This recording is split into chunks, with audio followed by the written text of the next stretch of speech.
নমস্কার বন্ধুরা, পুলটি কিচেনের সবাইকে স্বাগত জানিয়ে আমি একটা নতুন রেসিপি শেয়ার করছি। আজকের রেসিপি হলো পায়েসের রেসিপি, সেন্টের চাল দিয়ে পায়েসের রেসিপি।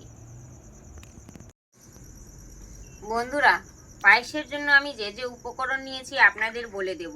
দুটো তেজপাতা নিয়েছি, এটা হচ্ছে সেন্টের চাল, আমি ধুয়ে পরিষ্কার করে রেখেছি। চিনি নিয়েছি, কিশমিশ আর দুধ, গরুর দুধ নেওয়া হয়েছে বন্ধুরা।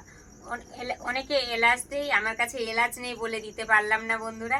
এই কটা উপকরণ দিয়ে আপনাদের পায়েস করে দেখাবো। খুব সহজ পদ্ধতিতে পায়েস করে দেখাচ্ছি, আপনারা একবার হলেও বানাবেন। খুব সহজ পদ্ধতিতে যেভাবে আমি বানাচ্ছি সেভাবে বানিয়ে খাবেন, অবশ্যই ভালো লাগবে। বন্ধুরা, দুধকে আমি ভালোভাবে ফুটিয়ে নিয়েছি, ভালোভাবে গরম করে নিয়েছি।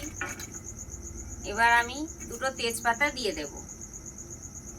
পায়েসের জন্য যে চালটা রেখেছিলাম আমি ধুয়ে পরিষ্কার করে, সেন্টের চাল সম্পূর্ণ দিয়ে দেব।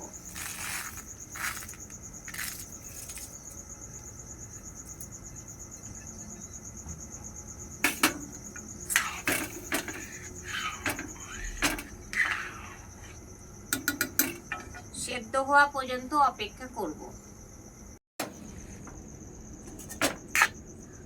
বন্ধুরা, পায়েসটা আমার চালটা সেদ্ধ হয়ে গেছে। এই পর্যায়ে আমি চিনি আর গুড় দুটোই দিয়ে দেব। যে যেমন মিষ্টি খেতে পছন্দ করেন বন্ধুরা, সেই হিসাবেই আপনারা দেবেন।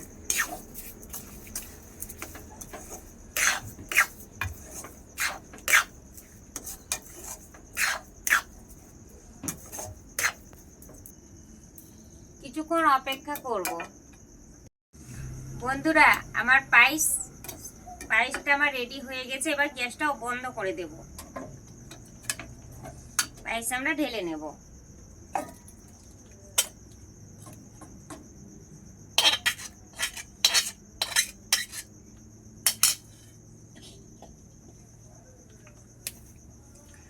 দেখেন বন্ধুরা, কত সুন্দর পায়েস তৈরি হয়েছে। আমি যেভাবে বন্ধুরা সহজ পদ্ধতিতে পায়েস বানিয়ে দেখালাম, আপনারা অবশ্যই একবার হলেও বানিয়ে খাবেন, খুবই ভালো লাগবে।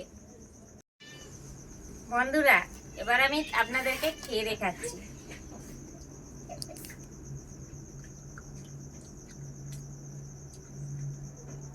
খুব ভালো হয়েছে বন্ধুরা, খেতে খুবই টেস্ট হয়েছে। আমি যেভাবে বানালাম আপনারা বানিয়ে অবশ্যই খাবেন, আর কমেন্টে জানাবেন যে আমার রেসিপিটা কেমন হয়েছে, আমার রান্নাটা কেমন হয়েছে, কমেন্টে অবশ্যই জানাবেন। আর বেশি বেশি করে শেয়ার করে দেবেন, যাতে সকলের কাছে এই রেসিপিটা আমার পৌঁছে যায়।